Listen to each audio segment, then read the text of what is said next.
What's going on, guys? Chiefs, Broncos, Thursday Night Football, Week 6. We're a month and a half into the season. Hey, I'm okay because guess what's starting soon? NBA. And I am hype. I'm going to the Orlando home opener, the season opener. I'm 4 rows behind the bench. I'm going to be in Dylan Brooks' ear all night, man. I hate Dylan Brooks. I can't wait for that game, but I'm going alone, so we'll see what happens to me. You'll be the lone survivor. You'll hold down the fort. You won't be alone. You're going to be at the Magic Stadium. I know, but I'm going to be alone, man. We're almost halfway into the year, man. That's sad, man. Like, football's about to be gone sooner than we know it. It's the third into the season. 18 games. Or 18 weeks. 17 games. Yeah, I'm scared. I'm scared. All right, but we're going to give you our 2-man for this game and 1 fantasy player each that we think you should start, and then our score predictions. I'll kick it off with my prop. Jerick McKinnon over 24.5 receiving plus rush yards. Now, I get it. He's not playing much. He's not that productive. But with Kelsey questionable and most likely not playing this week, Denver has a really weak defense. Expect to see Jerick McKinnon, Keep going. I'm Jerick McKinnon involved frequently as a receiving back. He is also the third down back in Kansas City, and he had 24 yards receiving, 2 touchdowns on Jacksonville, 19 on Chicago, and 18 on Minnesota. And last week, with adding 9 rush yards on Chicago and 7 apiece in his last 2 games, all of those 3 games combined for over 24 receiving plus rush yards. He has hit this line the last 3 games, as I just said. And this game, he's going to get involved more since they're playing a weak Denver defense, which I think is ranked 28th in the league. So I am looking forward to that. Jerick McKinnon, 24.5 receiving plus rush yards. Put the over. Cool. All right, guys. Hit the over. And now I'm going to bring you another over, but this time from the Broncos side. I'm going with Patrick Surtain over 3.5 tackles. I think the Chiefs are going to be passing the ball a lot, as they always do, or they're going to be running to the outside, screen passes, pitches, options. A lot of the plays are going to be going towards Patrick Surtain, all right? And I think he's going to 100% get over 3.5 tackles. He's going to have to guard the receivers. They're going to be throwing him the ball. If it doesn't happen, then he batted the passes down a lot, or he just didn't get a lot of action and they shied away from him. He got 4 tackles in the game against Miami, and that is a high-octane passing offense. Kind of the same thing with the Chiefs, a lot of passes. He has yet to get less than 3 tackles in every game this season, so if he can just hit 4, that'd be great, and you're cashing in on Patrick Surtain over 3.5. Also, if you didn't catch my Sunday prop episode, I went 3 for 3. If you tailed, I am very happy for you. If you did not, I'm sorry. Maybe you should start paying attention because the last 3 weeks we've hit on 3 of our 4 props. Just saying. We're doing pretty good on our props. Putting that out there. Last Thursday night or the Thursday night before, we went 3-0. So it was great. We are getting there on our football prop knowledge for the year. Which means next year we ain't missing. No. All right, my fantasy player, Rashee Rice. Flex player this week. He's available on many waiver wires in my leagues except one.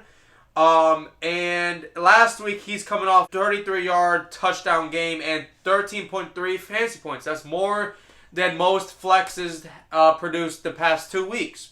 Okay? And last time Kelsey did not play, which can happen this week, he had 11.6 fantasy points with 29 receiving yards and a touchdown. Also, he dropped a lot of passes in that game because it seems like every Kansas City receiver in that specific game was just dropping every single ball. But with Denver having the 22nd ranked pass defense and Patrick Surtain most likely going to be around Kadarius Toney and Travis Kelce if he plays, trying to take them out the game, Rice will get opportunities, and this could be a great flex option for you this week. I think Rashee Rice is going up. Like every game, he's going up. Yeah. I thought he was going to do good against the Vikings. He got in the end zone. He didn't know. Patrick Mahomes looking like he likes Rashee Rice. I think that's a good play. I think if you have him and or if you have him on your waivers and you don't have a good bench, you should probably pick him up. But he might be picked up in. Let's see what his percentage is right now. I think his percentage was pretty low right now. But is it over 50%? If it's over 50%, you can't get him in any of our leagues. Let's see. If it's over 50%, we play leagues with some true fantasy players, y'all. They picking up everybody. Rashid Rice. Oh wow, 23% owned, went up 12%. Yeah. I can only pick him up in 3 leagues, and they're all 10 and 8-man leagues. So no 12-man. Okay, so if you're in an 8-man or 10-man league, you should pick Rashid Rice up. Absolutely, he's going up, and he might even take over the number 1 receiver spot behind Travis Kelce, number 1 wide receiver, not pass catcher. Yeah, Kadarius Toney is not it this year. No, not at all. All right, guys. So for my fantasy player, sticking on the Chiefs side of the ball, I'm going with Isaiah Pacheco. All right. The Chiefs should be winning this game handily, and if they're having trouble, it's a division game, so they're probably going to run the ball. The Broncos are the 32nd ranked team against the Rush. Yeah. They lead also in fantasy football. They allow the 32nd last week. Yeah. Brees Hall had a huge game. And he hasn't been having big games. No. This is his first off an ACL And tear. they just lost their right guard, too. Who? Number Jack? 75, yeah. Yeah, they did. I forgot his name. Like Van Tucker or something like that. Yeah, It wasn't and that's good. big. Yeah, the Jets are going down. Good thing they got a win. But Pacheco, game scripts in favor of the Chiefs are 10.5 point favorites. Yep. It's a 51.5 point over under, so that means there's a lot of points going to be scored. I think Pacheco is a fantasy start. I think you play him. I think he gets in the end zone, which will salvage his day because he doesn't really catch the ball. So therefore, he needs to get in the end zone because those yardage are kind of dead points. But I says he has over 80 yards and gets in the end zone, gives you about 16 fantasy points is his floor. Let's hope that I'm right and Chiefs win the game. Yeah, I hate you said that because I'm playing him in one league that I need to win this week, but it's okay. I'll be fine in that league. I'll still make the playoffs at a 7th seed. Thank God you increased it to 7. All right. 7 out of 14 is fair. Yeah, no, it's really fair, and I appreciate that. Broncos versus Chiefs for my score prediction. I got the Chiefs winning this game 18-28. Low scoring. Yeah, and I'll give you why, actually. Chiefs win this game in prime time. Chiefs are really good in prime time. I didn't look at the record in prime time. I did not look at Patrick Mahomes' record in prime time, but I think he's above 500. So their overall defense is 31st. This should give Patrick Mahomes a great game. Travis is questionable, which is why I had this game being as close as it is. And Denver gave up 70 to Miami and lost last week to the Jets, where they gave up 31 to their offense that is ranked 25th in the league. Casey's offense is 10th in the league. Denver hasn't beat Kansas City in 15 games. Yep. When they meet with last year's games, both games were decided by 6 and 3 points. Mm-hmm. Okay? But Chiefs are the better team, and Denver is not good at all this year. Oh, and it's an Arrowhead. But reason why I have it being so close is because last year, when the Broncos were a way worse team, they only lost to the Chiefs by 6 and 3 points. In the past 15 games, there was only 4 blowouts. Or 5 blowouts. So, Broncos tend to keep it close because it is a divisional game.